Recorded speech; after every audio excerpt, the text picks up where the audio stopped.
خوږو ملګرو السلام علیکم. روغ جوړ او خوشحاله اوسئ. علي حیدر سلطان خیل یم.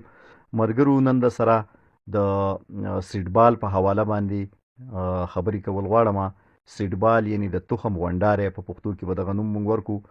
دا په هغه علاقو کې کیږي کوم علاقو کې چې د بوټي ناهل ګراني، اولته د بوټي دپاره کډې کنسته ګراني، ځنګلي بنجري، نو په هغې کې تاسو په دغه طریقه باندې بوټي کرلی شئ چې دغه خاوره به راواخلئ، مټه خاوره، د دې سره به وروس ډیران میلاو کوي او دا به ښه واغېږئ.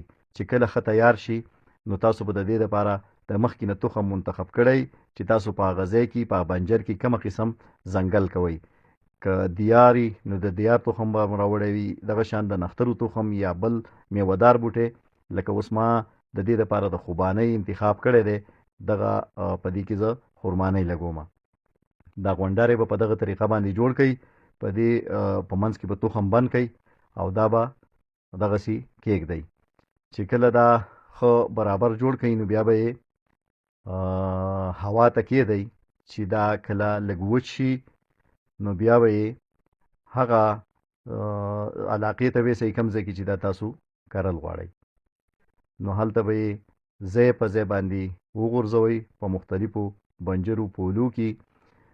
نو کله دې ته چې مناسب موسم میلاو شي، نمی میلاو شي، نو دا به راوخیږي، زرغونه به وکړي او د هغې نه پس به بیا دا ځمکې ته زیله ورسئ او په دغه طریقه باندې ډېر په اسانه باندې ځنګلي جوړیږي.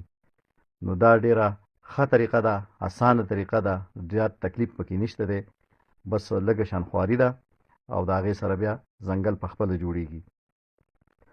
ملګرو دا ویډیو د خپلو ملګرو سره شریکه کړئ او زما دا پیج فالو کړئ، دا ویډیو لایک کړئ، کمنټ راته وکړئ او ډېره زیاته یې شریکه کړئ د خپلو ملګرو سره چې ټولو ملګرو ته دغه ویډیو ورسي او دغه طریقه زده کړي.